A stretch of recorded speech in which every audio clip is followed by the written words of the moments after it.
they would have to like almost get themselves more angry than they really were.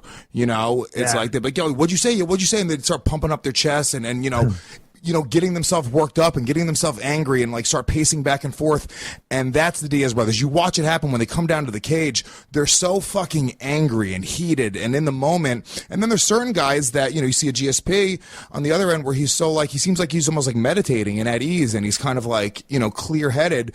And then you talk to a lot of guys who are somewhere I think you're a guy who kind of falls somewhere in between, Yeah, I used to. I used to get very, very emotional. These days, I try and stay as calm as possible. But I was just going to say a little story. The first time I met Nate Diaz, I was in Denver, and there was a UFC event happening. I was there fight week doing some stuff, and I was scheduled to fight Jason Mayhem Miller. We were in Denver promoting the fight.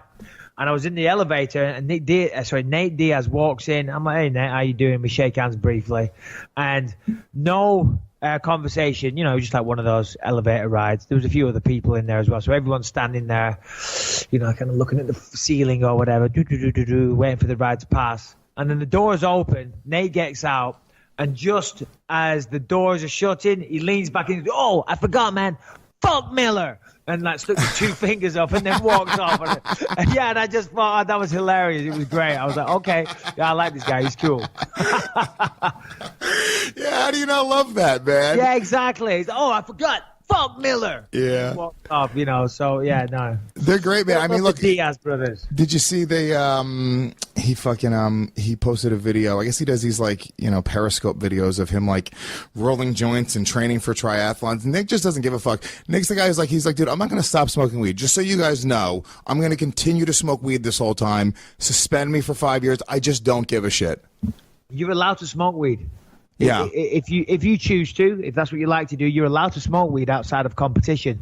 The way it works with USADA is you have in competition and out of competition. In competition is 12 hours before the fight and 12 hours after, or until you've been seen by a doctor or you've given a urine or a blood sample. But how? I don't know. Here's what I don't understand. How would they know 12 hours before? As long as it's not performance enhancing, you can smoke weed, you can do recreational drugs, you can do whatever you want, as long as it's not performance enhancing.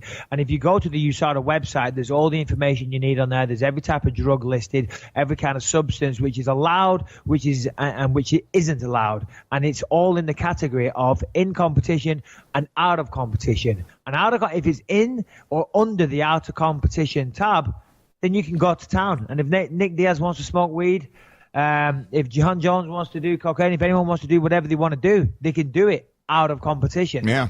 Well, here's what I don't understand, though, because if you know anything about marijuana testing, you have to stop smoking weed for 30 days in order for it to get out of your system. So basically, the Diaz brothers have to stop smoking weed 30 days out. But they've both, I believe, said they just don't do that. So I don't really understand exactly how the testing that's works. A tricky one, because I guess, let's say, as you say, it takes 30 days to get out of your system, but then let's say you test positive for weed, but then you say, hold on a minute, I haven't smoked in over a month.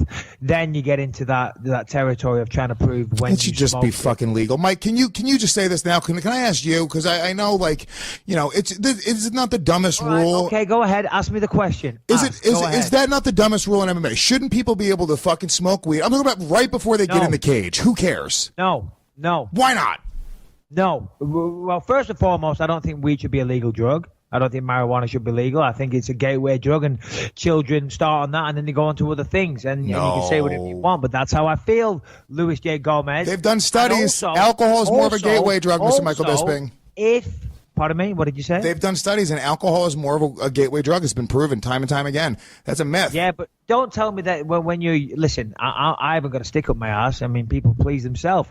I just think that if you legalize it completely, you're sending a message to children that there's nothing wrong with it, and more people will be inclined to try it, and then therefore it might lead on to other things. Maybe I'm wrong. Can I make a counterpoint to that? My ass. Do whatever you want. You want to smoke weed, go for it. I couldn't care less. But going to the fighting thing, should you be allowed to go out there and smoke weed before a fight? And I say, no, you shouldn't, because if you smoke weed and you're one of these guys that gets out of bed and smokes straight away, and that's how they live their life, in some ways that may be a performance enhancer. Maybe that puts them onto a higher plane. Maybe, I mean, Eddie Bravo and Joe Rogan talk, and a lot of jiu-jitsu guys actually talk about how creative they get when they smoke weed, and I mean, I don't know. I mean, I think that's a lot of shit, to be honest, if you ask me, but I don't smoke weed, so I don't know. Yeah. Would it dull the pain? Would it give you a better tolerance for pain? Who knows? Would it allow you to maybe get into this higher plane where you just kind of trance out in the fight? And I don't know. There's a lot of ways where it could alter the mindset. And this fight, the fighting business, is predominantly a mental game. Of course, it's very, very physical, but it's 90% mental. I'm telling you.